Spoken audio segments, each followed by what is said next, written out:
भाई आप एंटरप्रेन्योर नहीं बनोगे, आप सर्विस भी नहीं करोगे, तो फिर तो हाउसवाइफ ही बनोगे ना। आई थिंक आपकी उम्र में जब हम थे तब हमारा माइंड भी इसी तरह से जिसे कहते हैं ना अनसर्टेन था। हमें नहीं पता था कि हमें क्या बनना है। किसी ने कह दिया कि तुम्हें बिज़नेस करना है तो हमें लगता था कि यस मुझे अपना बिज़नेस शुरू करना है। किसी ने अगर कह दिया कि आपका तो 10 मिलियन रुपीस का पैकेज अगर होता है पर एनम तो नौकरी अच्छी है, 8 बजे से 5 बजे तक काम करो, फिर दिमाग का शटर बंद करो और एंजॉय करो। और किसी ने अगर कह दिया कि नहीं महिलाएं तो घर में आराम करें, सुबह 10 बजे से लेकर शाम को 5 बजे तक इतने सारे सीरियल्स आते हैं पता नहीं, और फिर व्हाट्सअप और ये फेसबुक और ये यूनिवर्सिटी चलती है तो चलती ही रहती है, टाइम कहाँ मिलता है। मुझे लगता है अगर आप एंटरप्रेन्योर बनना चाहते हैं, अगर आप लाइफ में सक्सेसफुल बनना चाहते हैं, तो जो आपको सबसे पहला काम करना है, you have to align your conscious mind and subconscious mind. Align यानी आपका कॉन्शियस माइंड कहता है कि मुझे नौकरी करनी है, लेकिन आपका सबकॉन्शियस माइंड कहता है कि नहीं बिजनेस हो तो बहुत अच्छा होता है। अभी मैम के लिए बता रहे थे कि she is the top income tax payer of both the state, Telangana and Andhra Pradesh. Telangana तो बहुत प्रॉस्परस एक्चुअली स्टेट है, उसमें टॉप इनकम टैक्स पेयर बनना यानी अच्छा ही होता है।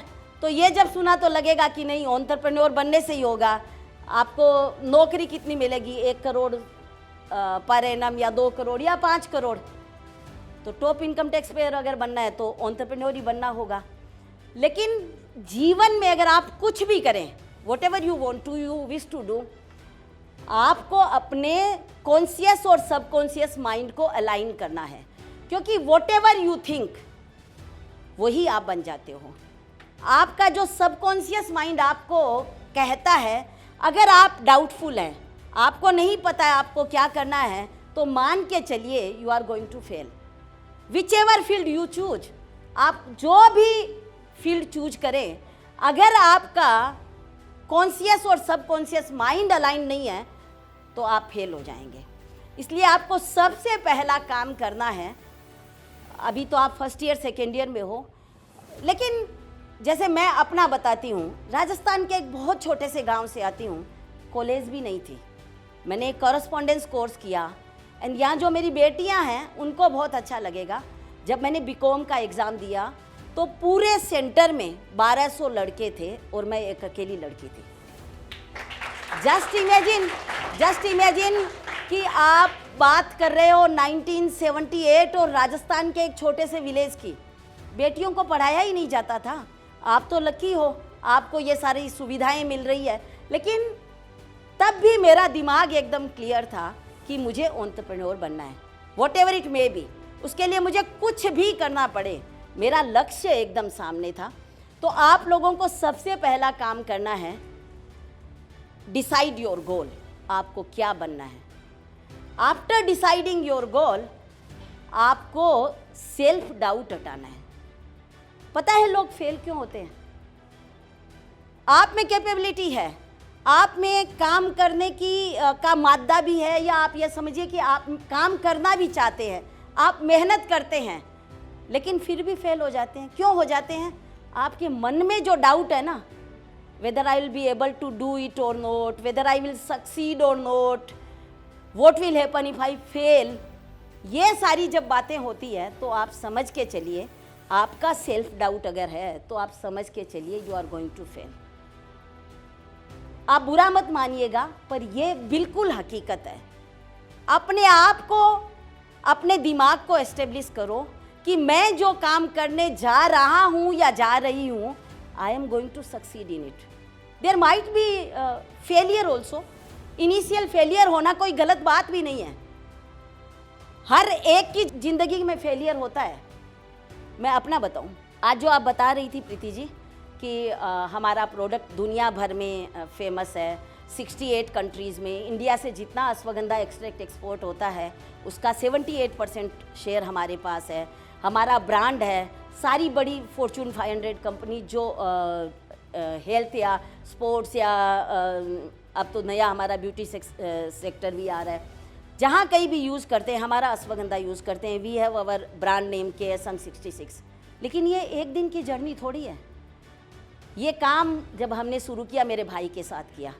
मैं पहली बार ये बता रही हूँ, मेरे भाई के पास अपॉर्चुनिटी कुछ और बढ़िया आ गई और उस वक्त हम लोग बहुत ह्यूज लॉस में थे इस कंपनी में। So then my uncle told कि हम कंपनी बंद कर देते हैं, इसके पास बड़ा अपॉर्चुनिटी है, उसने पावर प्लांट लगाना था।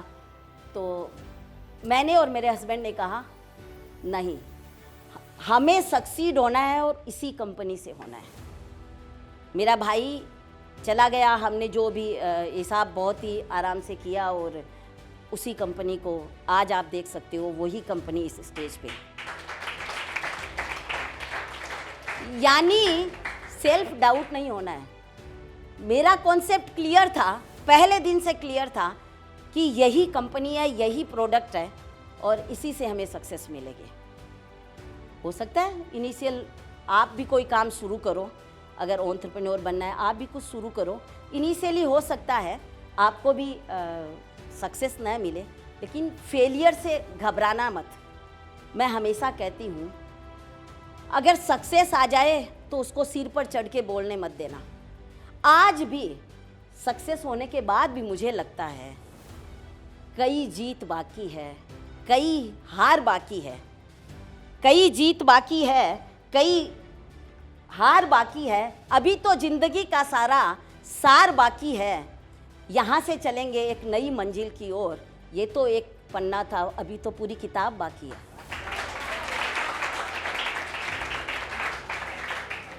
लेकिन अगर फेलियर हो गया तो भी आप मान के चलो कि उस फेलियर को हम ये समझेंगे कि ये हमारा लर्निंग है।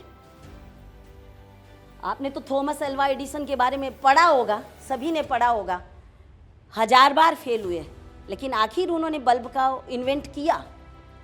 तो उसको लर्निंग की तरह मानो और उस फेलियर को भी अपने आप पर हावी मत होने दो। ऐसा नहीं हो कि भाई अब क्या करूं, फेलियर हो गया और छोड़ दिया। जिस दिन आप अपने आप को कमज़ोर कर लोगे उस दिन तो आप फिर आगे बढ़ भी नहीं पाओगे। हम अगर कोई काम कर रहे हैं, हम गिर गए, गिरना कोई गलत बात नहीं है, लेकिन गिर के उठ कर खड़े होने की हिम्मत अगर हम में नहीं है तो समझ लीजिए हम जीवन में कुछ नहीं कर सकते हैं। फेलियर अगर हो भी जाए तो उसे ऐसा समझो कि ईश्वर अगर एक रास्ता बंद करता है तो मान के चलो 2 नए रास्ते दूसरे खोलेगा। ये विश्वास होना चाहिए ये मन में। तो जीवन में अगर सफल होना है तो मैं हमेशा कहती हूँ ईश्वर में आस्था रखो। आपका ईश्वर कोई भी हो सकता है, राम है, कृष्ण है, या शिव है, या देवी है, या अल्लाह है, या जीसस है। कोई भी ईश्वर हो, जो आपका अपना फेथ है, आपके परिवार का फेथ है, आपके परिवार से या आपके पेरेंट्स से मिला हुआ जो आपको फेथ है, उस ईश्वर में आस्था रखो।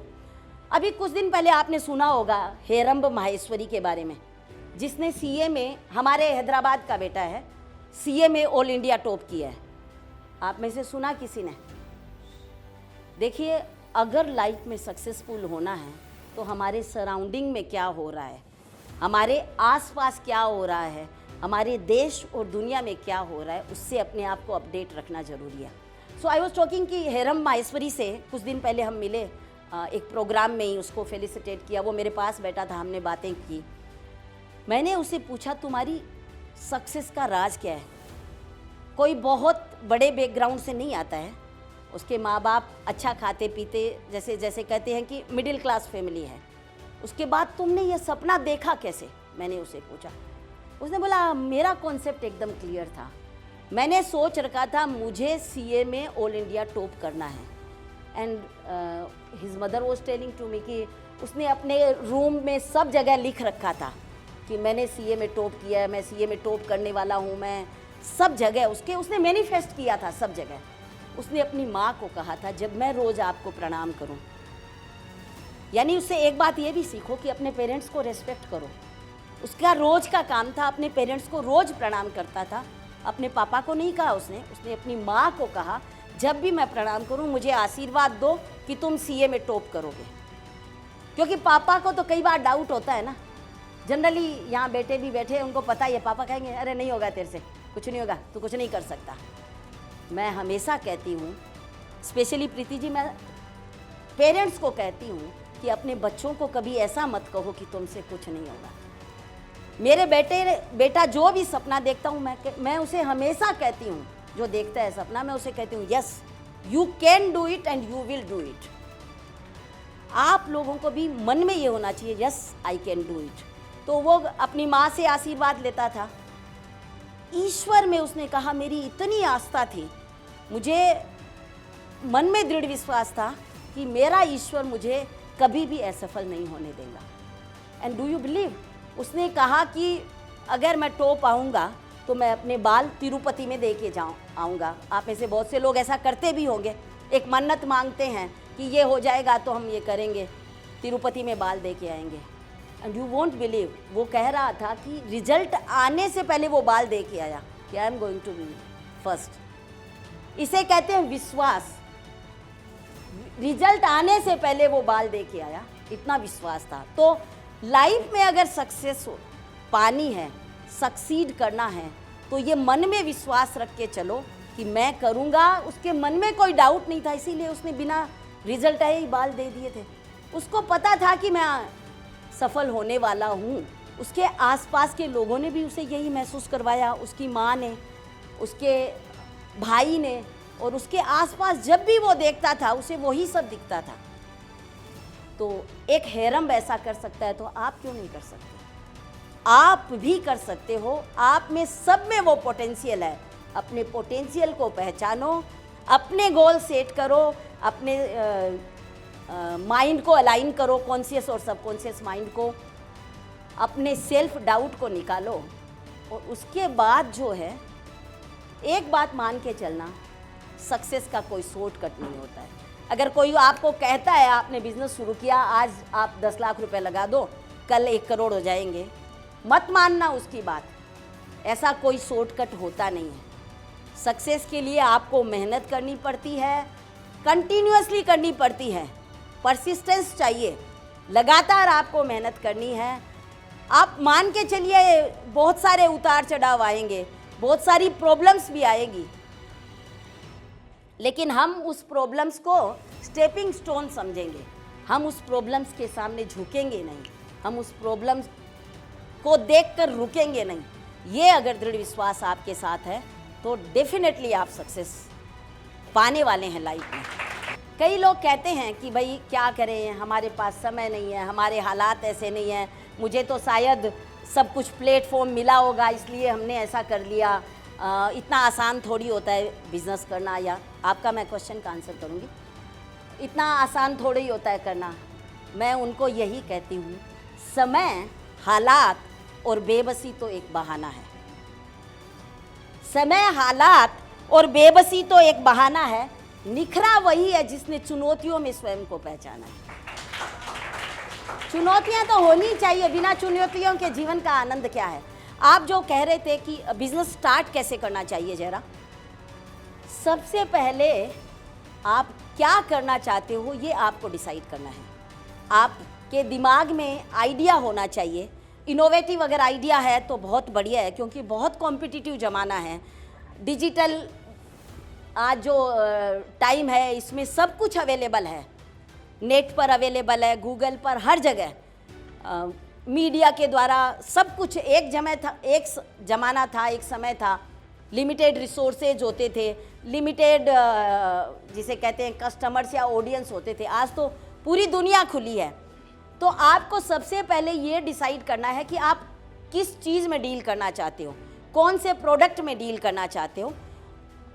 और एक बात समझ के चलना, आसपास में पहले पूरा रिसर्च करो कि आप जिस प्रोडक्ट में डील करना चाहते हो उस प्रोडक्ट की रिक्वायरमेंट क्या है, उस प्रोडक्ट में काम करने वाले लोग कितने हैं, और वो प्रोडक्ट आपका किसी के पेन को कितना कम कर सकता है। यानी सक्सेस उसी प्रोडक्ट में मिलती है जो किसी के पेन को कम करे। अगर किसी को कोई प्रॉब्लम है, उस प्रॉब्लम को सोल्व करने में आपका प्रोडक्ट कितना कारगर हो सकता है, वही आपके सफलता की पहली सीढ़ी होगी। एक बार आपने जब डिसाइड कर लिया प्रोडक्ट के बारे में, ऐसा नहीं है कि प्रीति जी ने कह दिया और मैंने एक काम शुरू कर दिया, मुक्ता ने कह दिया और मैंने दूसरा काम शुरू कर दिया।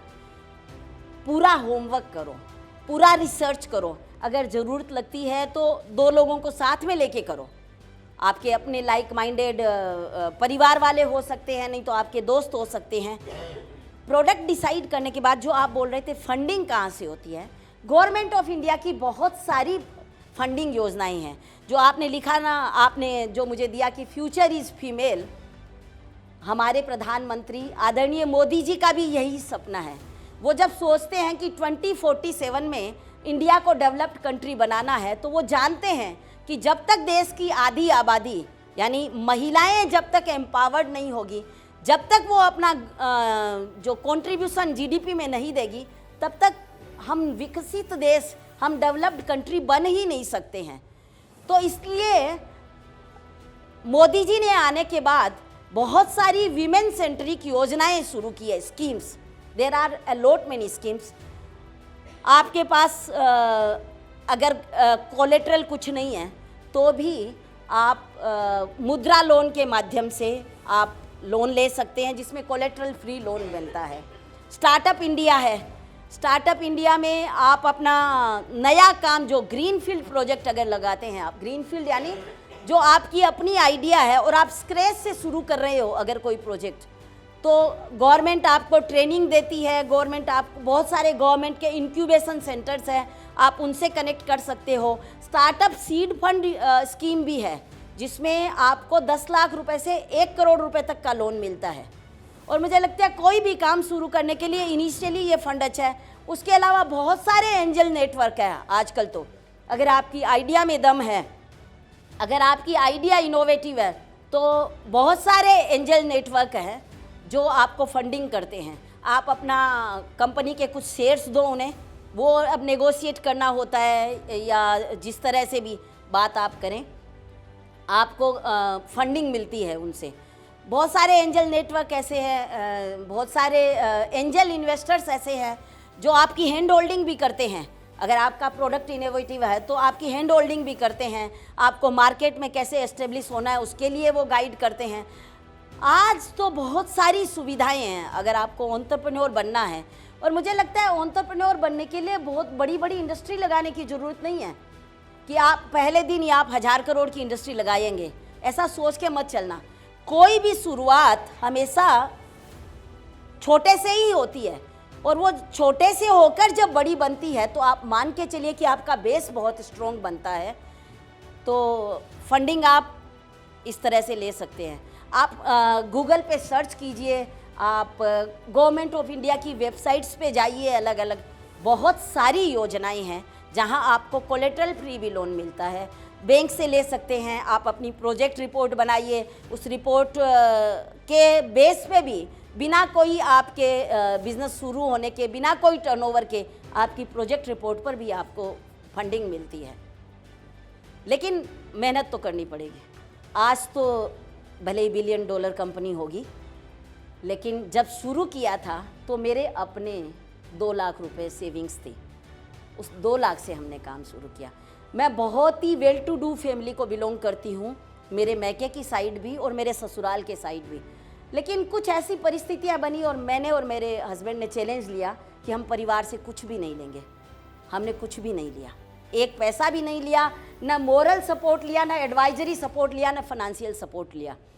लेकिन जैसा कहते हैं ना, ईश्वर अस्ति मम शक्ति, ईश्वर हमारे साथ थे, मुझे ईश्वर में विश्वास था, हमारी नीयत साफ थी, काम करने का जोश था, जुनून था और मन में विश्वास था कि मेहनत की कोई कमी नहीं रखेंगे।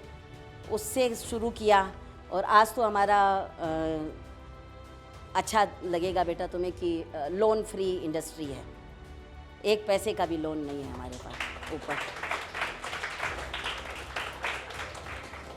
तो काम तो शुरू वैसे ही करना होता है, लेकिन यहाँ वहाँ से यहाँ तक आने में 1990 में हमने काम स्टार्ट किया था।